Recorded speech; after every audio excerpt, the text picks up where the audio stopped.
Kuyasiqondisa futhi okunye lana abantu bafale bazwisise ayikho indawo engenawo umthetho, indawo nendawo inomthetho. Nami nginje nginomthetho engiwunikezwanga ekusebenzeni kwami. Ngisho nasesibhedlela ohamba kiso kunomthetho wokuthi isibhedlela sivulwa ngesikhathi esinje, sivalwa ngesikhathi esinje. Uma ngabe ngisithi abantu abafuna usizo mabangafonele from 9 up to 8 p.m. ntambama, abantu bafale bayenze lokho bangizwe. Ngiyadinga ukuzwisiswa.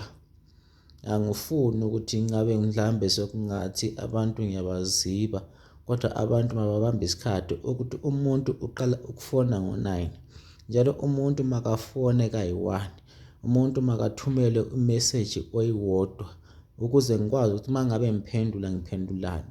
Uma ngithumela ama-SMS angu-10 ngesikhathi esisodwa, ngisho nami ngasakwazi ukuthi ngizophendula yiphi i-question ngiyishiye yiphi. Ingakho ngiyabonga ukubana abantu bangizwisise. Yikho ngiyabonga abantu bakithi. Kuyabe kufanele sisebenze ngokuzwisisana nangenhlonipho nangokubekezelelana ngoba abantu baningi. Njengokuba nje nasesibhedlela noma nasebhenki, uma ufika ebhenki usiya-withdraw imali uyafika ulayini. Nawe ufanele-ke manje ukwazi ukuthi nalapha ekhaya kukhona ulayini, umuntu uhamba silokhu asiphendula umuntu munye ngamunye.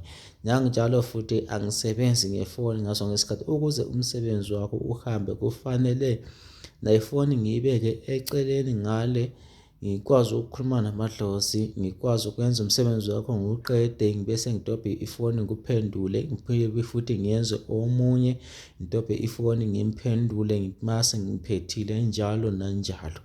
Akekho umuntu engimzibayo, akekho umuntu engimshiya ngaphandle, akekho futhi umuntu engimdelelayo ukuthi ngoba nginamadlozi mina umuntu ngiyambekezelela, njalo umuntu ngiyamhlonipha. Okokuqala into engihloniphayo, ngihlonipha idlozi lami. Ngize ngikhule kangaka ngilokhu angisiza abantu nje, indlela yokuthi ngihlonipha idlozi lami ngihloniphe nomuntu engimsizayo.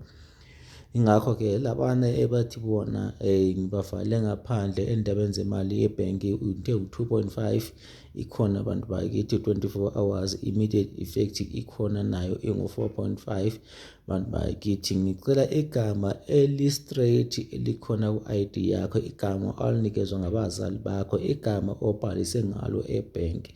Yiyo into engiyifunayo bantu bakithi, hhayi amagama nelibizwa ngawo etshwaleni, hhayi amagama nelibizwa ngayo emaphepheni nasematayisini. Ngiyabonga abantu bakithi, ngamagama amapopayi lalibizana ngawo. Mina ngifuna igama lakho lethiwa ngabazali.